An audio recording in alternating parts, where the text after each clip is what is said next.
Hey, this is Rick Wilson. I am the CEO of Miva and author of Dragonproof e-commerce, as well as host of this podcast. And I read a powerful quote from Dan Rather the other day, which got me thinking.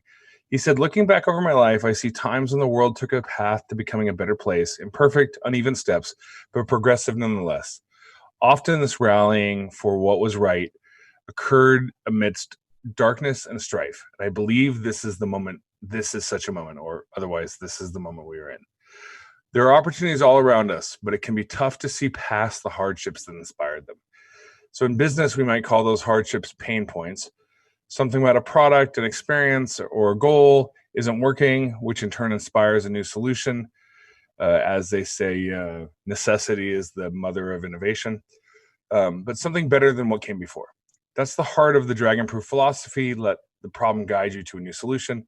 However, we're human and we don't always see where the problems are. We have blind spots. Sometimes it's willful blindness, and that blindness prevents us from getting to better solutions. At the individual level, there are personal blind spots which we have in daily life, like staying in a toxic relationship or spending more than we have or not knowing how our words are being perceived. And in 2020, we've confronted, several society level blind spots, all coming to a head at once. We have a healthcare slash pandemic crisis that had been predicted for a long, long time, but we weren't prepared for. We have a human rights crisis that's been centuries, at least four, if not many more, of willful ignorance and brutality. We have a political crisis, which is threatening to derail our democracy. I mean, who knows what the hell Trump's going to do when he loses in November. And then because of the pandemic, we have an economic crisis, which is going to cause the haves and the have-nots to get a wider gap and pits the privileged few against the masses. So change has come for us, ready or not. And if you want to open up your vision, there's a catch-22. How do you see inside your own blind spots? So to dive in that question, I have asked a good friend of mine, in fact, a very good friend of mine, Maureen Benson, to join me today.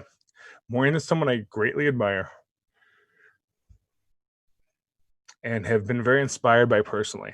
I think her work and point of view will be just as inspiring to our listeners. I met Maureen in 2004 at Burning Man.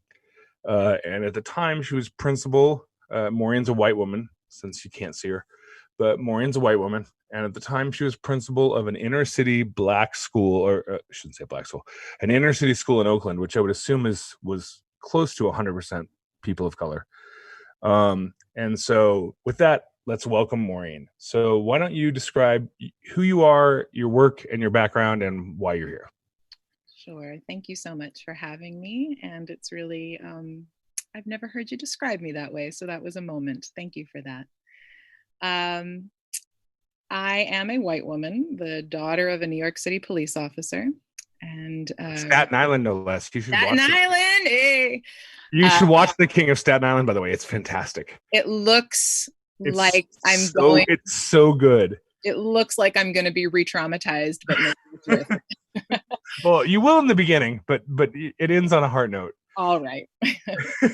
And something always never sat right with me as a girl growing up in a predominantly Italian and Irish neighborhood. I was really clear early on that there were issues of race. And even when I went to high school, I was in a high school that had a magnet program for white students, but the rest of the school was predominantly Black and brown. And so it was at that point that I began deepening my relationships with folks of color, and then spent about 7 years in Atlanta, where leaving New York City to the segregated South was another jarring moment.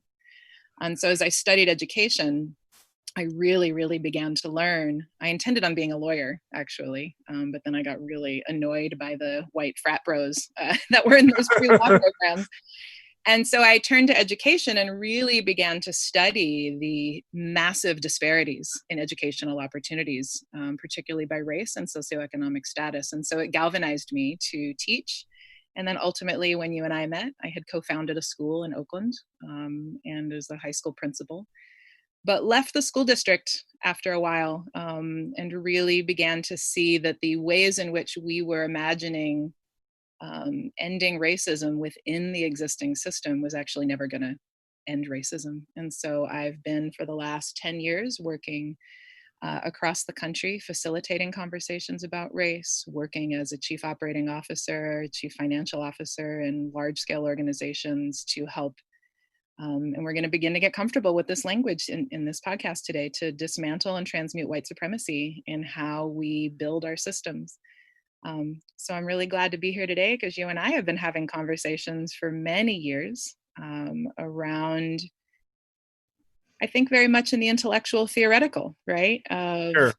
haves, have nots, as you spoke about. And what I'm really appreciating about this invitation to be here today, and if I could, well, I know I can speak candidly. What I've been watching in particularly last few months, but really in the last year and a half, is you have moved from the intellectual into a more emotional space. And that is the required work for those of us who run organizations. This is not a theoretical problem. There is a genocide and an apartheid happening in our country. And these are human beings. And when we can shift into the emotional, that actually transforms our ability to lead. So I just want to say I appreciate you for being in the emotional space as well. Oh, great. You're going to make it worse. Sorry. It makes me super uncomfortable, but I agree with you. One of the things that I would say is that Maureen specifically, and probably because she was a white woman, so please forgive me for saying this, but I took her seriously. She was always sort of this soft beacon of light toward a new perspective. And I think about 5 years ago, we were at a restaurant in the gentrified part of Oakland, and I had a conversation with her where I'm not looking back on it now. I was such an asshole, but I had a conversation with her where I asked, why does she even care? Mm-hmm. Yeah. And what was your answer to that? Well, I remember being really distraught because sure, because I was a dick. Well, because you're talking about my kids. To ask somebody why I care about my kids showed me that there was a disconnect. And I wasn't angry at you, but I couldn't really wrap my brain around the question. And what I appreciated in that moment was when you saw that I had such an emotional response where I was like, these are my kids. These are my brothers and sisters. This is family to me that I'm watching. I'm putting my body on the line in between interactions with my family and police officers. That, I liken it to, imagine you have a child and you get a call from the school that a teacher has hit your child. There's no, we're not going to sit calmly down and begin from engaging, right? You put your fucking hands on my kid and we're just launching into a reaction like a lion, right?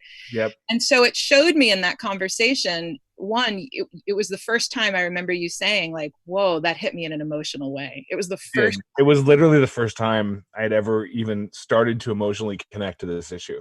Yeah.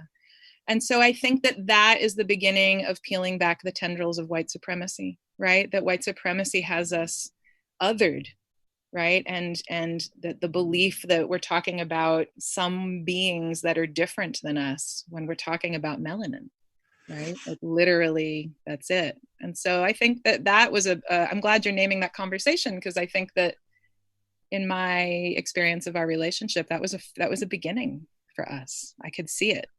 We've had many beginnings, but that was definitely one of them. Mm-hmm. So considering that, like coming from that perspective, because I think you've already kind of covered, you grew up in Staten Island and you were uncomfortable and you had a journey, you went to Atlanta, and sort of that turned you into a progressive / for lack of a better term, empath. But what's your perspective on the events we've all been watching unfold this year? Yeah. I was talking to a Black woman yesterday who, this weird question of, how are you? Right? It just feels so ridiculous. Yeah, I don't know how to answer that question lately. I normally just say, okay. I say, okay, yeah. I'm depressed. There's no goods or greats lately. Well, and it's also just such a weird habit. It's like shaking hands, right? We're not doing that habit anymore. But anyway, I try to modify the question like, how are you? I hope you're as good as you can be during these times. And she said something that was really powerful. She said, I just keep trying to remind myself that we have called this moment in. We have been fighting for this moment for so many years. and here we are. And so I think that that's exactly it, that we not only have been fighting for this moment, this shift in political will, but it demonstrates that it actually is just will. The political will, personal will, individual will is all we need to make shit happen, right? Like how much economic stimulus has gone out the door, how much, right? Sure. Like there's so many things that everybody has said is impossible. But I also, it's interesting, we have a mutual friend who said to me, Evan said to me something along the lines of, this seems weird. Like when the protests were happening, he was like, I feel like I've never seen this before. And I remember thinking, and I think I said to him, I was like, Rodney this King, happened before, yeah. right? Like, I mean, it is different, right? It's a both and, right? It is different in that, it's the perfect storm, right? People in a pandemic who've been cooped up, who many people, a lot of us have, no paid work right now. So it's like, what do I do? And people have been spending a lot of extra time on social media. So the fact that we are, I don't think the violence against Black and brown people in this country is at a different level per se. I think social media means we're seeing it more, right? And so, sure. And for many people who don't have those personal connections, we're seeing it for the first time. And so there's levels of rage and awakening and our own development, right? Many of us were like, cool, welcome to the movement. Right, totally. I mean, I think that's one of the reasons I'm so emotional about it, because I feel like I was so out of touch for so long. Mm-hmm. Yeah, I have a million questions for you. That was one of them. I was wondering, there's a lot of emotions. Have you watched Chappelle's 846 yet? I did. Yeah. What happened for you when you watched that? I cried like a baby for an hour. What's the crying? Not that there's anything wrong with it, but I want you to expand on it so that folks understand. I think for me, it's that there's a part of me that was willfully ignorant for a long time. Mm-hmm. Right? I had some goals in my personal life, and I thought if I just achieve these goals, it'll all be fine. Mm-hmm. And then suddenly I achieved many of those goals, and it wasn't all fine. The world still existed, right? Like my goals had nothing to do with the outside world. And to listen to Dave explain 8 minutes and 46 seconds. I mean, it wasn't as traumatic as it was for George Floyd, but it was fucking traumatic, right? Mm-hmm. And so it was intense, and I think that's where a lot of the emotion for me has been coming from, is that I guess I feel like I was derelict in my duties. Mm-hmm. Which kind of goes back to our conversation 5 years ago, right? Which was the beginning of an unraveling. That I generally lean toward a less regulated, pro-business kind of society. Mm-hmm.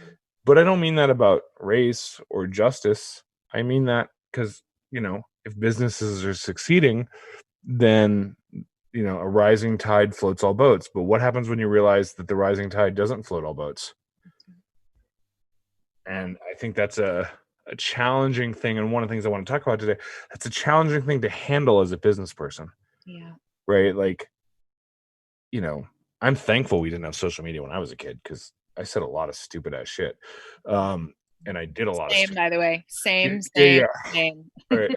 And so I don't mean it as atonement in the sense that like I need some forgiveness from some higher being, but like, I want to evolve to make the world a better place.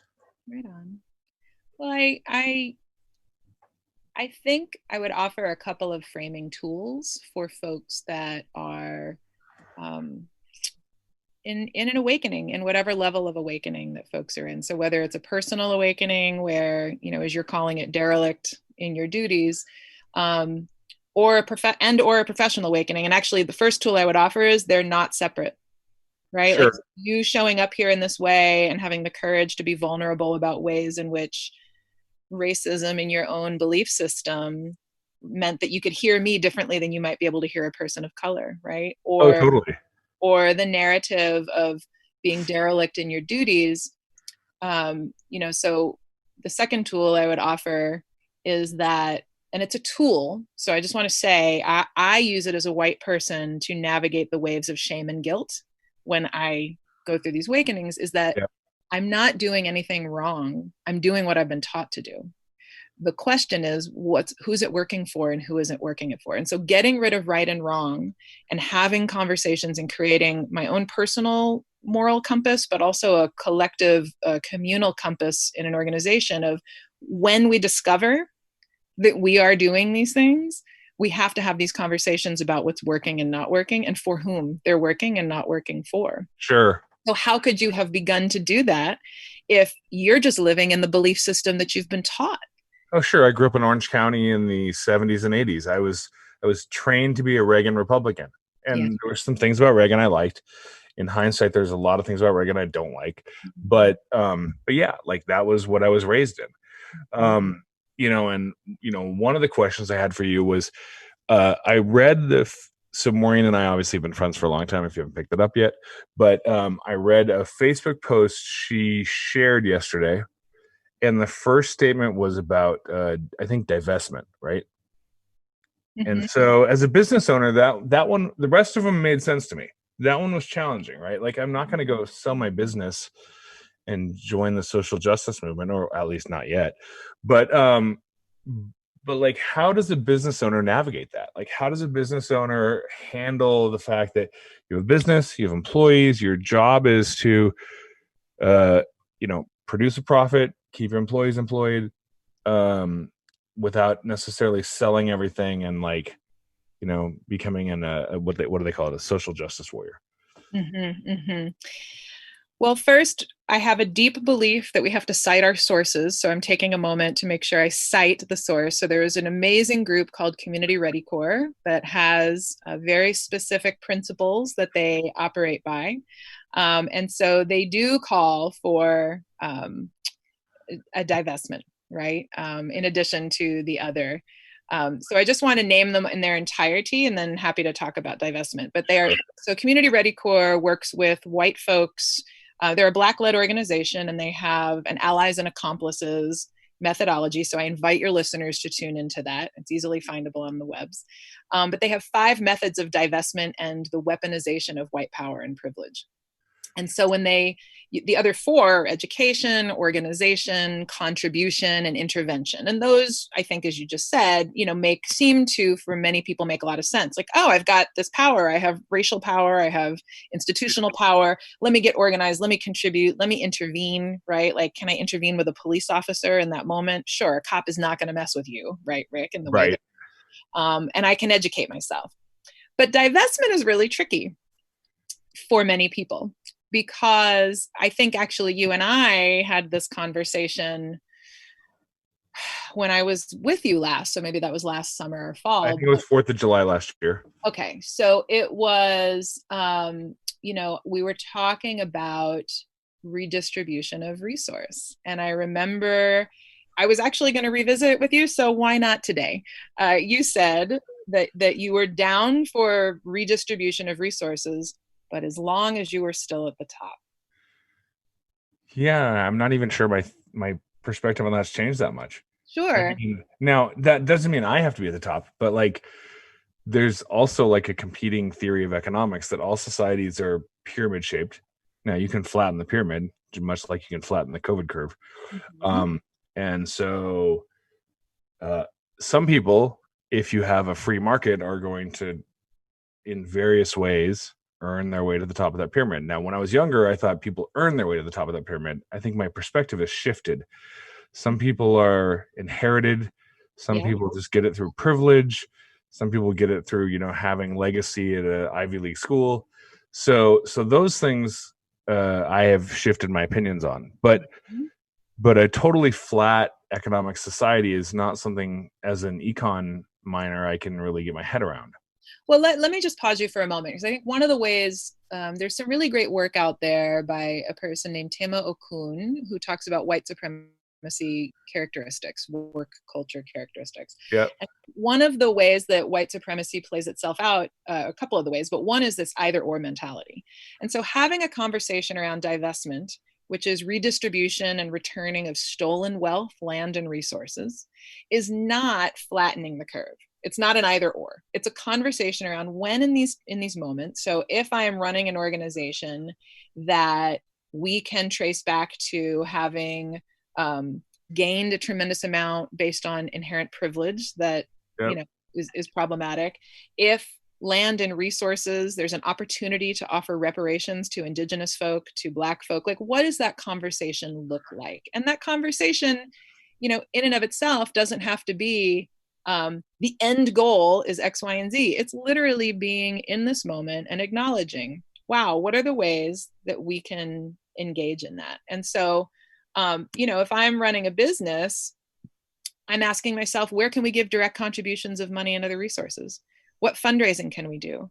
What other work that can free up leadership by Black folks and people of color in the community? What can we provide that frees them up to be able to lead and do the work? Childcare, cleaning and maintenance, logistics for actions, facilities. Like what can we donate to the cause so that we can follow that leadership? And I'm going to continue to cite Community Ready Corps because I'm literally reading off their website, but that's what it means. It doesn't mean, oh, we flatten the curve. And I think that that's the inherent challenge when we get into these conversations is, and I'm not offering that as a critique on you. I think that that's a standard response of like, oh, it means we jump to this. Well, let's just be in this moment here. We're in this really pivotal moment in history. What can our organizations do to support Black leadership in the community right now? We could start by asking, how can we help you? What do you need? The group I work with, Anti-Police Terror Project in Oakland, has received thousands and thousands and thousands. I mean, I cleaned out an email box the other day with 11,700 emails and I got it down to 20, right? Of like, I'm proud of you because thanks. that would make my OCD go off the Oh, charts. that's why I cleaned it out. My OCD I was like, how do you operate this way? But I was saying that people don't know the answer, but they're asking.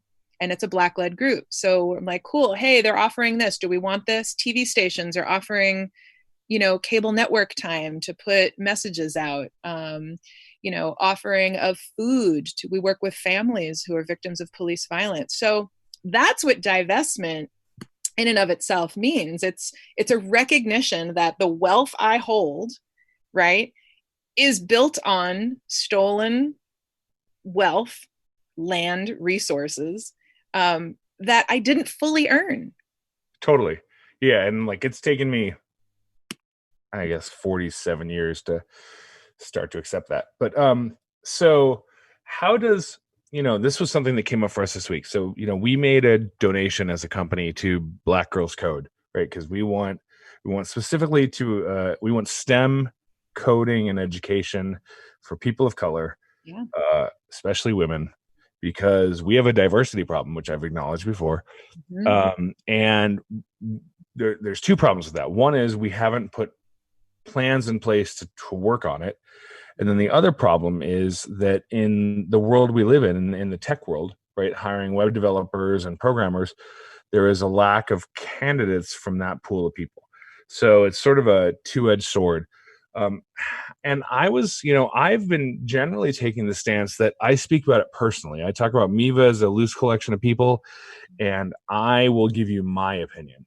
Mm-hmm. But how should a business talk about this publicly, regardless of what they're doing internally? Yes, but especially if they've taken some strong internal actions. How do they not come off pandering and or tone deaf? Mm-hmm. Well, I wish there was a binder to end racism. Totally. Right? And, a lot of this work is, I can offer some insights and we're going to fail. And sometimes I'm going to come off, I come off condescending and I need to get called in or called out regularly.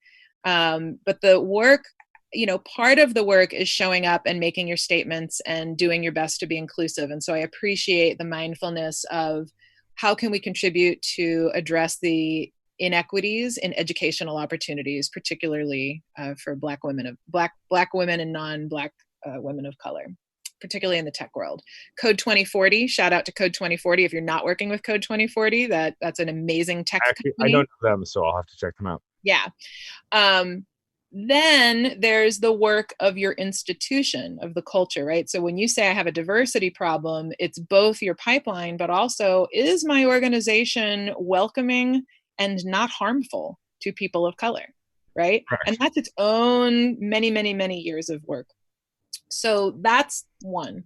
Then secondarily, you're going to make statements, and there are going to be statements that you can do your best to have folks who have a different lens, who have experienced racism and oppression, give it a look.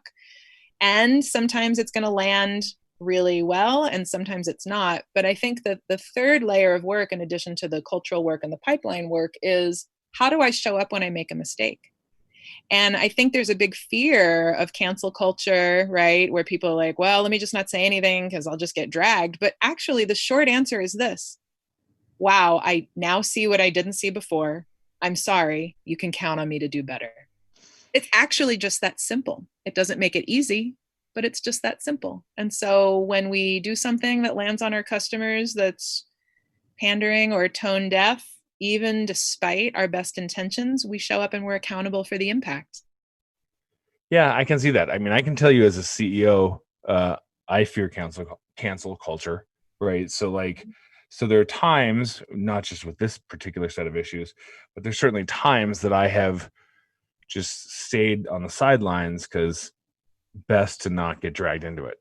Yeah, we've talked about that. That's why Yeah. that's part of the beginning I've been seeing. I've been excited to see you engage. It's great.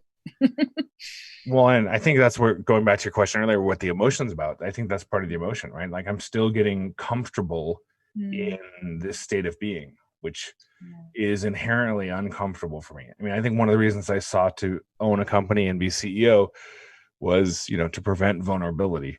I never thought that I'd get to a point where I had to get more vulnerable to go to whatever the next level is, whatever that even means.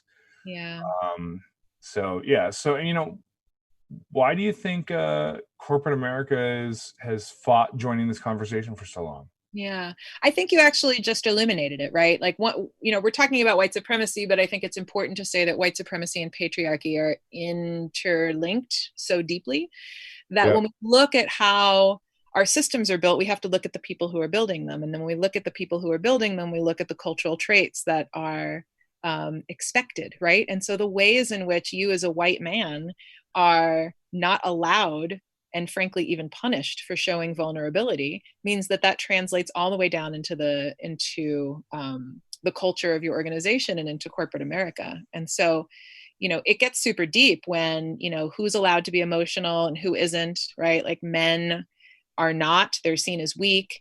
But then you disaggregate race, so if white women start crying in a meeting, the whole room shifts to protect us, right? But if a black, sure. Even though that's not what you really need well, or ask for, necessarily, but right? it's, and I actually as a white woman have to interrupt that, like, no, stop, give me a moment. But and then when women of color aren't allowed that same opportunity to show emotion, but they still have to assimilate into the white male cultural aspects. And so I can imagine some of your listeners are even grappling with, well, like, what are even white male cultural aspects in corporate America? But those of us who are not white men could tell that to you very easily because we are the ones that have to assimilate.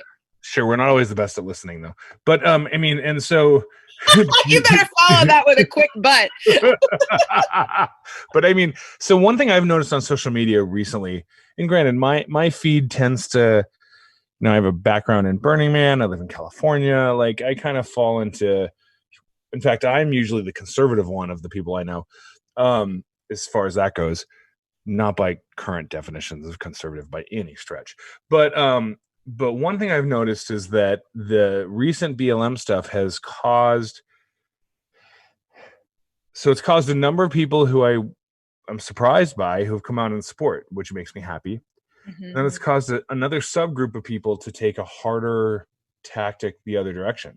Like it's caused a type of divisiveness that I guess I personally find unsettling. And do you think that's because they're personally feeling vulnerable, or like, what's your take on all that?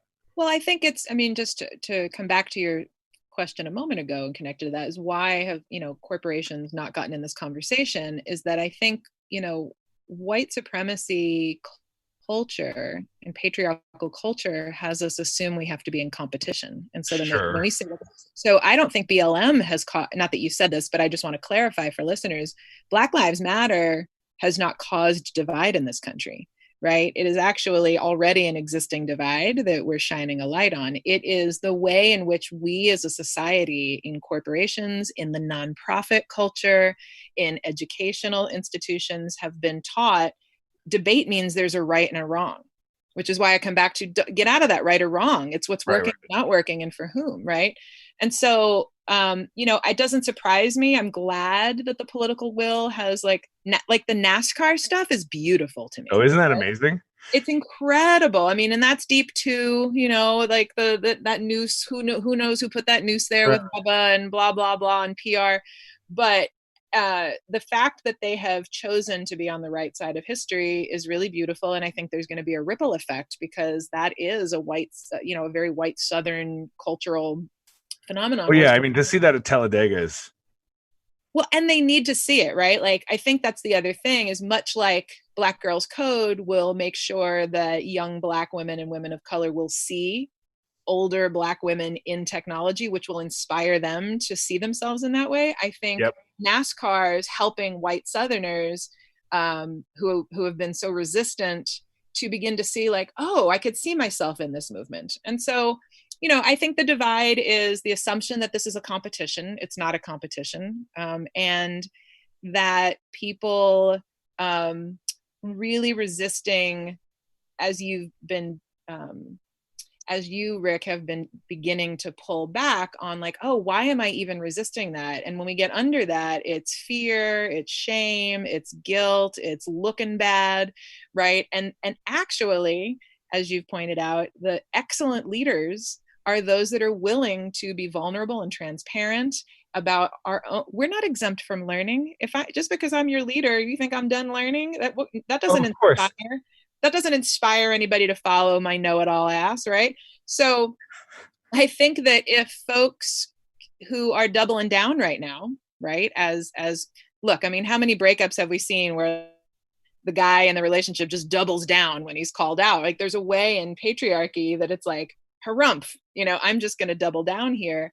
And that doesn't work for anyone. It's like, look, take a beat. Like, you've been doing some things in ways that are not working, and you're not a terrible person, but the double down doesn't make you look so hot right now.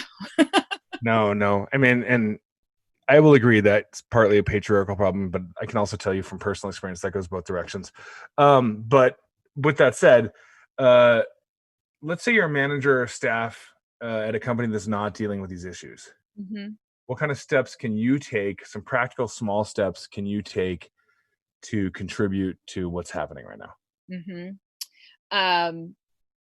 First, I just want to say that it is entirely a patriarchal issue because we as women are indoctrinated into Oh, patriarchy. okay. So I'll give you that. I Yep. hadn't thought about that.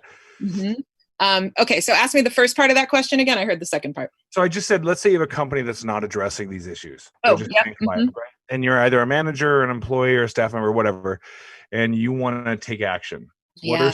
What are some meaningful steps or small steps you can take that contribute? Yeah, thanks for clarifying that. So I think it actually kind of comes back to the divestment, right? Which might be counterintuitive, but who are the folks in your community that are leading the work and how can we help? I think that just understanding your current landscape, and so that might be tricky for folks who are online because it's a national landscape. But Right. if, for example, if you can find corollary threads with whatever your market is as it relates to housing, as it relates to technology, as it relates to the healthcare industry, like I could rattle off all of these industries that are also steeped in systemic racism. So if you ask yourself, okay, so who are we connected to, whether it's our product or the services we bring, and who are the folks locally that we can ask who's doing this work and how can we help? Organically, you're going to begin to learn more about their movement. But I think what I really want to caution people to not do, which companies like IDEO, there's I don't many. know if I even know who IDEO is, but that's okay. They're based out of the Bay, but what they do is they go into impoverished communities, and their theory of action is we ask them what they need, and then we put the resources behind it to do it. Kind of like the Peace Corps, right? We go in, Sure. we're here to help. But what I think many well-intentioned people do is they come in and they say, we have the answer for you. And that's deeply problematic. It's also supremacist, right? To come into a community as if, like here in Oakland, decades of Black organizing are happening. And we have lots of well-intentioned gentrifiers coming in and saying, we know how to fix your housing. Ironically, we know what to do to help stop police violence. But what's happening is, and it's actually making it really exhausting for a lot of the organizers I work with, because we're already fighting the system. And now we have to fight well-intentioned people coming in who think they know what the answer is. They think they know. Yeah. So I think I just want to say it's really important to practice cultural humility. And there's reading folks can do around that. But practicing cultural humility and asking how we can help and believing them. Not that a Black experience is a monolithic experience. There are multiple Black perspectives about how to help, but Sure, of course. Find the groups that are doing the work and ask, who are the indigenous folks in the community? There are land trusts that people could be paying, and I do, paying into of, yeah, I pay property taxes, but I'm also going to put money into an indigenous land trust because I'm on stolen land. Right? Yeah. No, I get it. So, I mean, this is sort of a total aside from where we were going, but the fireworks thing that's been going on. Are you guys getting that in Oakland? Yeah, it's a national phenomenon. It's an interesting conversation. Do you want to describe it to our audience? Yeah, for sure. So there's a great activist online, Son of Baldwin. I'm just going to fill this. That was that was the thing I read that you posted. So yeah. So I'm going to fill your podcast with resources. If folks are really about it, you should make a list of all these resources and go read. So Son of Baldwin is a really great online, he's a writer. And he posted a theory he's in Brooklyn, but it's also happening in Oakland and Chicago and Detroit, posting a theory that the fireworks, so generally in Oakland, there are fireworks a few weeks before the 4th of July. They go on for like an hour or two a night. It's kind of annoying. And then 4th of July is like, war zone. Yeah. And then maybe a couple more days afterwards. But this year, and they're saying it in Brooklyn and Oakland, the fireworks have been exponentially louder for many more hours. And we're all kind of like, where the hell everybody get these? No one can afford that freaking fireworks show. Yeah. So the theory is, and, I believe in this as an organizer, we have to question everything. We question actions that happen at protests, who are the agitators, because sometimes the cops will send in undercover agents, right, into the crowds to agitate. So we have to question what is happening and how potentially is the state connected to it. And so there's a theory that, and we've actually seen this at protests too, where pallets of bricks are the whole brick thing. Yeah. Yeah. So the question of the fireworks thing, it's definitely happening. And here's what's interesting. So huge exponential increase in fireworks, particularly in Black and brown communities, lower socioeconomic communities. And the theory is if you keep them tired, they can't keep up the fight. Right? Sure. It's like a psyops action. Correct. So, and by the way, for folks who might be having a visceral reaction to that, just sit in that for a moment. Like, why is that so hard to believe? Because those are actually operative actions that happen in war zones. And so to imagine for a moment that we're at war, like we're at war, there is a political will happening where this I mean, didn't we like blast the people in what's the place in Cuba? What's the bay where we have the prison?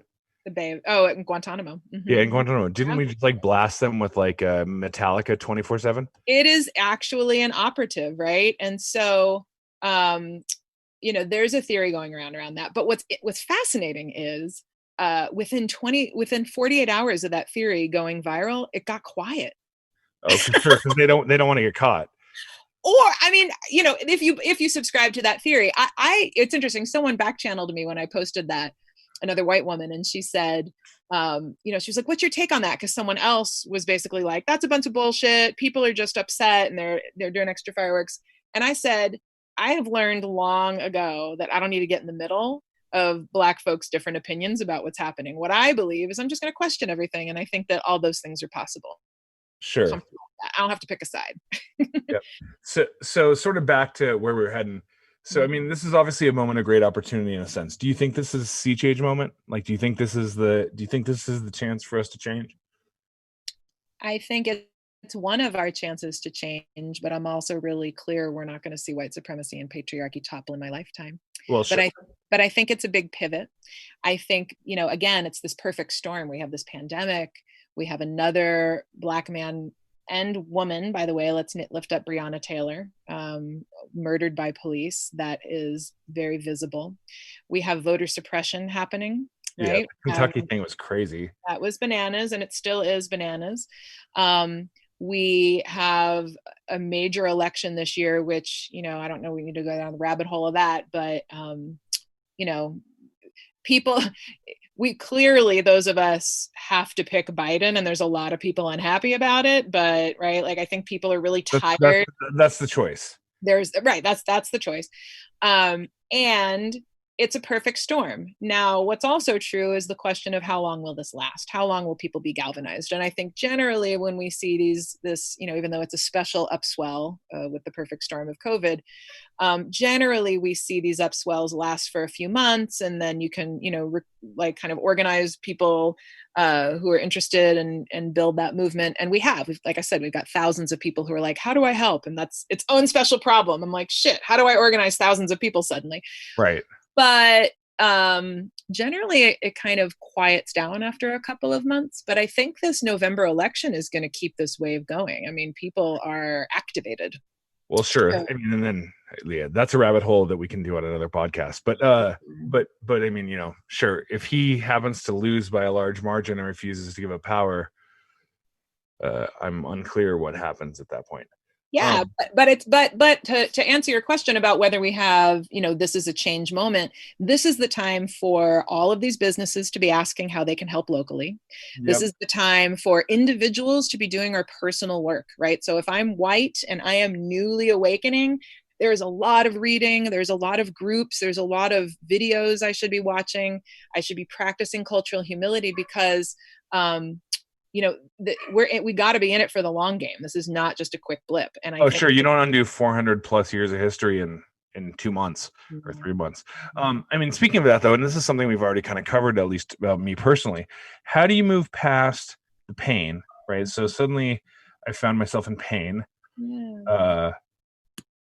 to being productive. Like what are the tips you would suggest for business owners specifically, but anyone to do that? Yeah.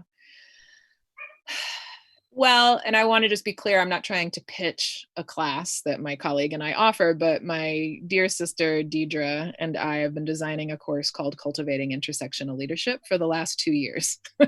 Yeah. We've talked about that. And it's interesting. We didn't expect, obviously, as many of us didn't expect this pandemic, but what we sat down and we did was we said, like, what is it that makes she's a Black queer Puerto Rican woman. What is it that makes our personal relationship and professional relationship work? And so we began to design tools. And so there's tools for your personal work, and there's many. There's not just the ones we've designed. But if, we have to engage in our personal work concurrently with transforming the cultures of our organizations. So a lot of people jump right to, wow, our staff is mostly white, we need to get more people of color. But actually, if you don't do the cultural work in your organization, you're creating a harmful environment for folks of color to walk into, right? I actually just watched, so that was weird. So I actually watched, so Jon Stewart was on Howard Stern this week, and he talked about that. And he actually talked about how when he started The Daily Show, or when he took over The Daily Show, I should say, they knew they had a diversity problem. So they would go like, I need a woman, or I need a person of color, or I need this. And he acknowledged that was actually damaging for them because they suddenly had a role to fill that was not functional. And he said, and what they realized was there was underlying conditions. Who could afford to be an intern on The Daily Show? Yep. Is rich white people, right? Because that's how you can go do that every day for free. And that's how you get hired to the next level. Like, that's how the entertainment industry works. You start as an intern and you work your way up. But that implies you start with privilege.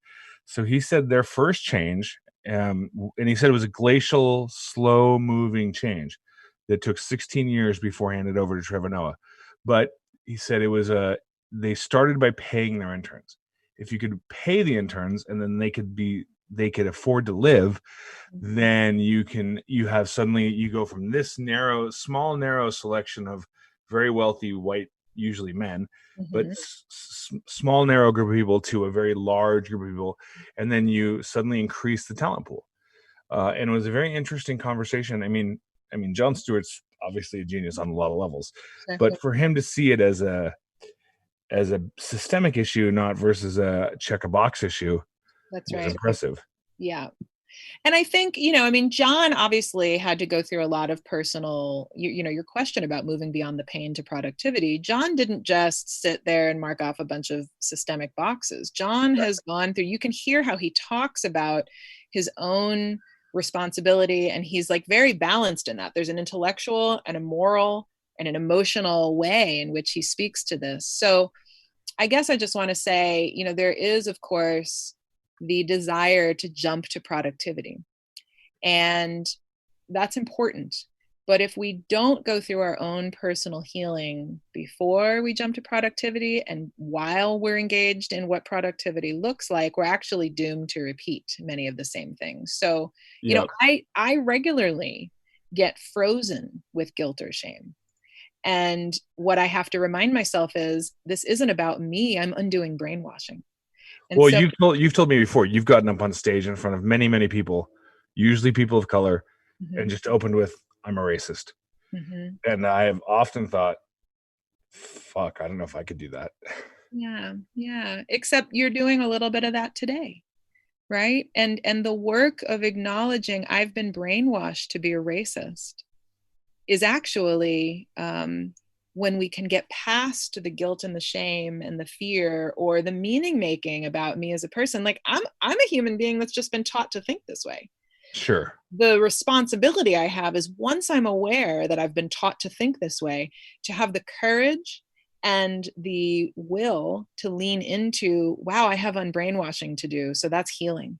I have to acknowledge that I've been taught to suspect when and I'll say this in front of rooms, I'll walk over to the darkest person in the room and be like, if you got on this elevator with me, I would grab my purse.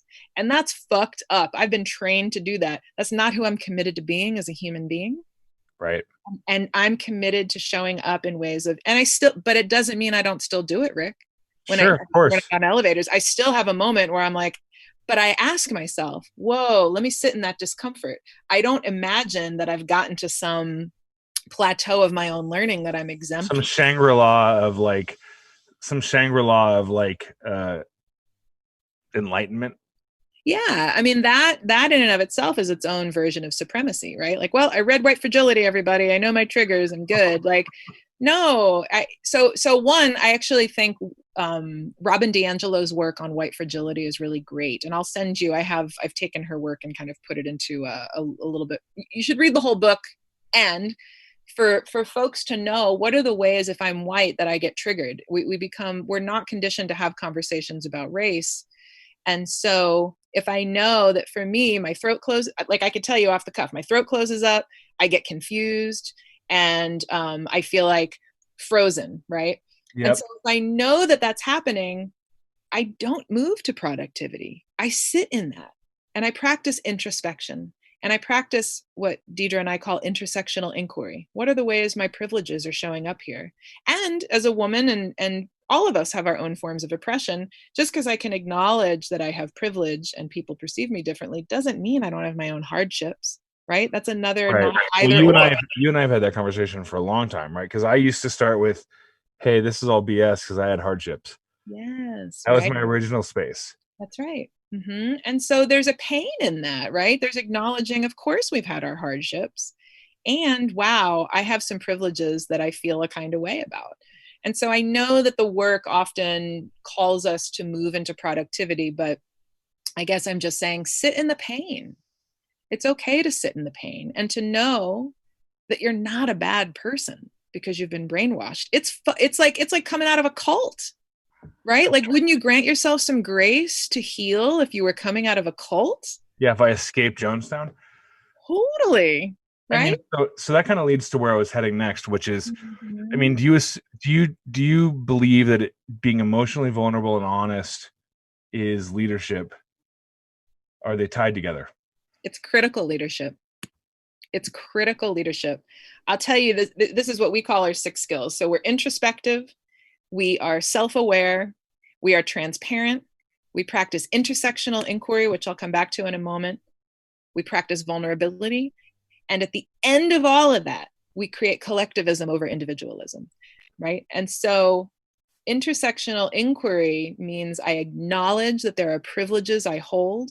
I acknowledge that there are identities I have that are targeted or not targeted. I acknowledge that there are other folks I'm engaged with that have targeted and non-targeted identities, and we get rid of the stigma of talking about that. Because all of it's bullshit. It's all made up, right? This, my size, my skin color, my religion, my sexual orientation. The fact that any of them are better than any other is all bullshit. All of it. Now, if you're not there and you're listening and you're like, no, actually, I believe that some of it is real, then that's your work. That's your work to undo that social construct. If you recognize that it's all bullshit, but you're not comfortable talking about it, then that's the space to be, you know? It's critical leadership. And I think it's really important to name that we are not taught this in our business management courses. We are not, very practiced in talking openly about the ways in which, I'll give you this example real quick. As a white teacher, there were ways I expected my students to show up. And you're right, the overwhelming majority of my students were Black and brown. Yep. I created the cultural environment that I expected them to show up to. And it was very much rooted in what I knew education to be, which actually is very harmful to many students of color. But what I didn't know until I took the time to understand and then deal with the pain that I had caused harm to my students is that for many Black children who go to church all day Sunday, right, there's lots of music and there's call and response, right? There are cultural norms in Black community that we don't do as white folk. We're not like call and response. That's our church. I mean, if you've ever been to a white church versus a Black church, it's an entirely different experience. Sure. Right? Yep. And so then those students had to come to my classroom, my oppressive, stifling classroom, and change how they showed up.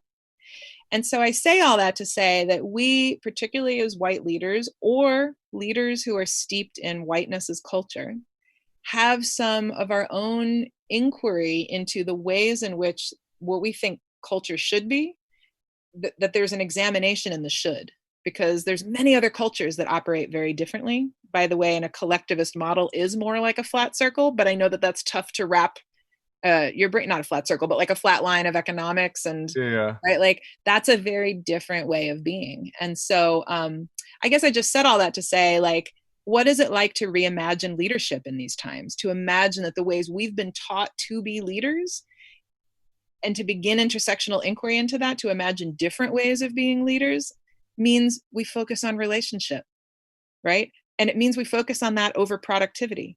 It means we practice cultural humility and learn what are cultural aspects of other, I shouldn't say other, right? Like even that moment I just othered, right? Like Black and brown folk, right? And so what are the cultural aspects of our organization that is keeping communities of color out? What are the other ways that communities of color engage in community that we could bring in here that might be different than the way we've been taught corporations and nonprofits and educational institutions should be run? That's humility, right? That's that inquiry. Sure, to assume you don't actually know. To assume you don't know, which is totally counterintuitive to being a leader, right? Yep.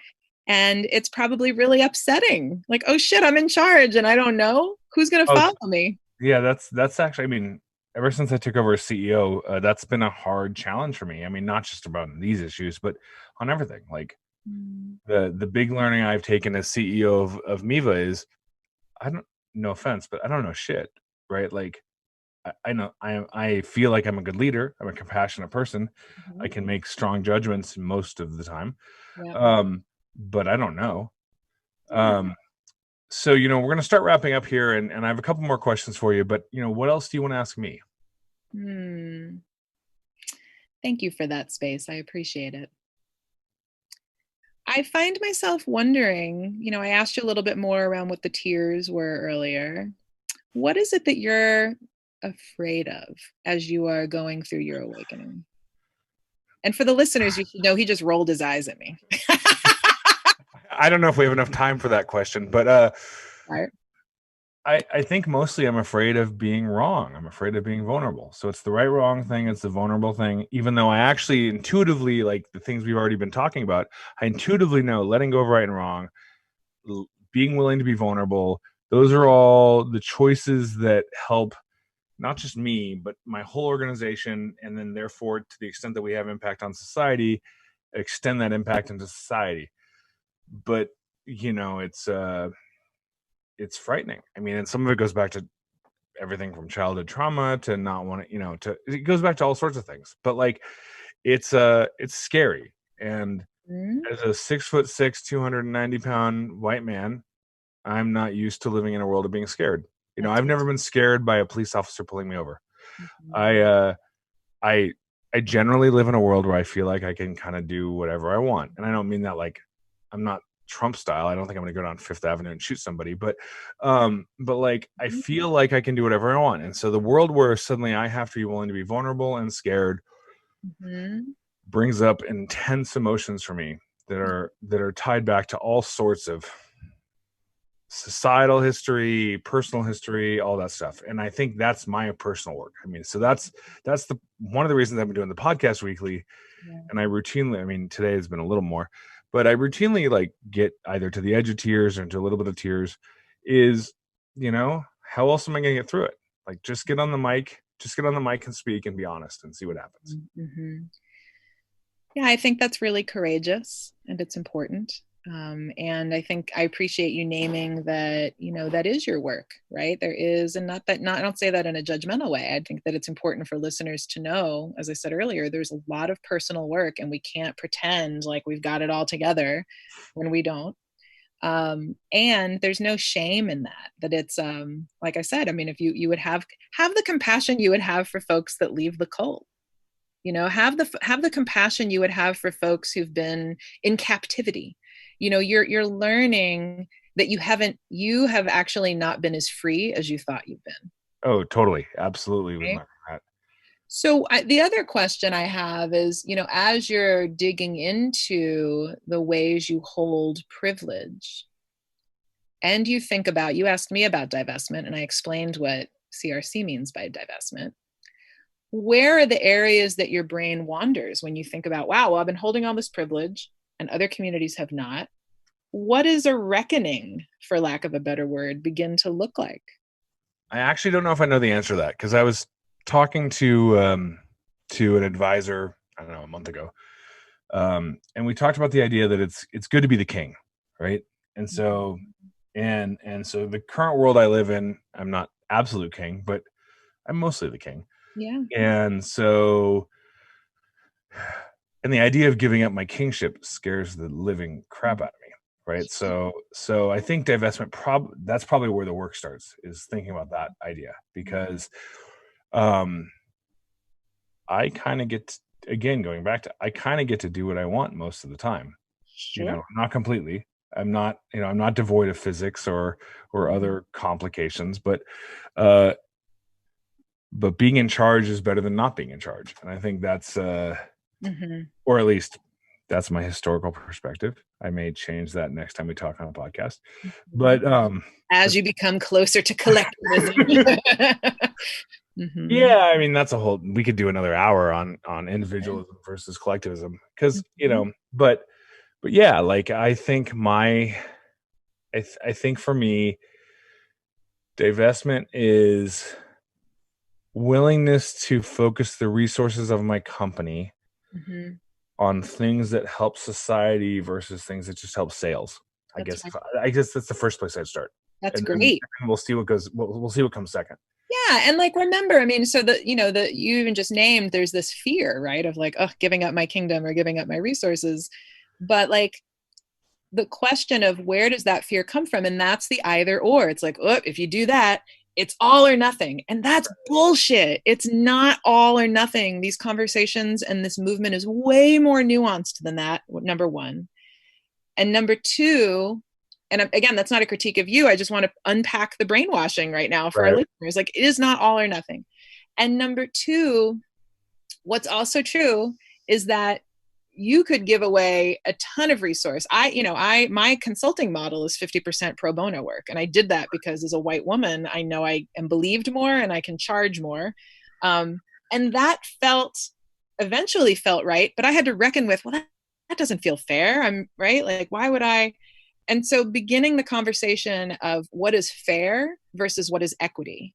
And I think that that's an important distinction that business owners and managers need to be able to have as you consider divestment, because it'll be like, well, I'm only willing to give so much because that feels fair, versus, wow, if we didn't come from a place of building on top of all of these privileges that really weren't from a work ethic, right? And it doesn't mean we all didn't work hard.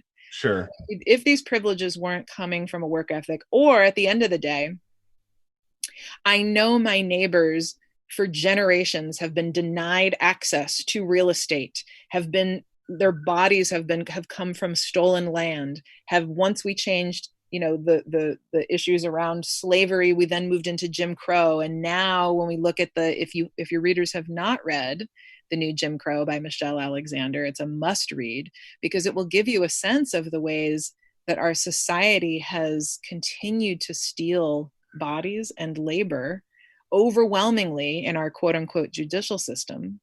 And that these jails are these prisons are exponentially more filled. And so what is the impact on communities of color when they're over policed, and people who in these societies where you need two breadwinners in the house, by the way? Sure, absolutely. You're taking them from families. What access to wealth do these families have? And so that's the kind of conversation that when we talk about equity, we have to get rid of the word fair. And so, does it mean, again, for me, it's 50%, but for you, what does 10% look like? And what kind of a difference can that make? And then to sit with that and go, does that still feel right? Knowing what I know, continuing to learn about the ways in which the communities near me have been impacted by systemic racism. Does that feel like enough? But you have to try first, right? And you have to stay in that inquiry on a regular basis. But you have to be, the last thing I'll say is, you have to be in communities. You have to be in community with the communities that have been impacted. And we have to believe them. These folks are not out here making shit up. They are out here. They're out here. Go ahead. They're out here telling their truth, and they're asking for what they need, and we should believe them. And I might have a discomfort like that, the Indigenous Land Trust. I was like, I'm just supposed to give, $1,000 a year to this land trust. And then I'm like, oh, because I am actually on stolen land. But my visceral response to it wasn't fair. I already pay property taxes, but I'm not here for fair. I'm here for equity. And that is going to feel very jarring for those of us that have wealth and resources that are based on privilege. Well, and I can say this before I ask my final question. I live, you and I live both privileged lives, but I live in almost the exact opposite experience of you. So I don't know if there's a single person of color in my neighborhood. I've never seen one.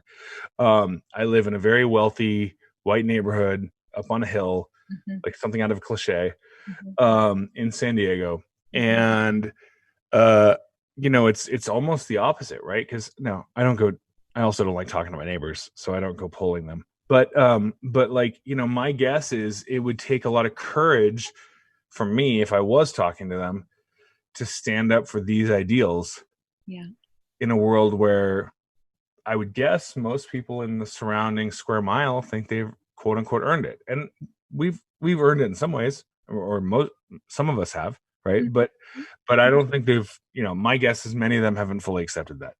And I know you said already that, you're not going to see the end of patriarchy and white supremacy in your lifetime, but what do you think a well-built society looks like?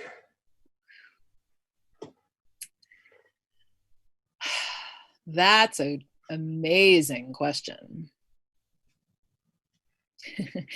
Have you ever read Octavia Butler? No, I don't even know who that is. I'm sending you a book. So Octavia Butler is a Black feminist sci-fi writer. And there was a lot. You always have so much intersectionality in everything you do. I love her writing, and she has a series of books where essentially essentially in the middle. Well, there are many books she's written, but some of them are about actually. It was right when Trump was elected that a lot of her, several of her writings came back out because she had predicted that there would be an apocalypse and there would be people running up to Northern California, Black folks securing land and that the president had run on Make America Great Again. And so there was this prophecy element to what she was saying. But I think my short answer is more of a provocation than a practical answer. My short answer is a just and equitable world would be one where Black and Indigenous women are in charge. Okay. I'm going to start. I think that and if we just wrap our brain around that, they're going to do us right. They have never done me wrong because, and as Sonia Renee Taylor, my very dear friend, who folks should follow on Instagram, she's providing very amazing 10-minute learnings on her Instagram called What's Up, Y'all, is that she's like, Black women are fighting for our own freedom.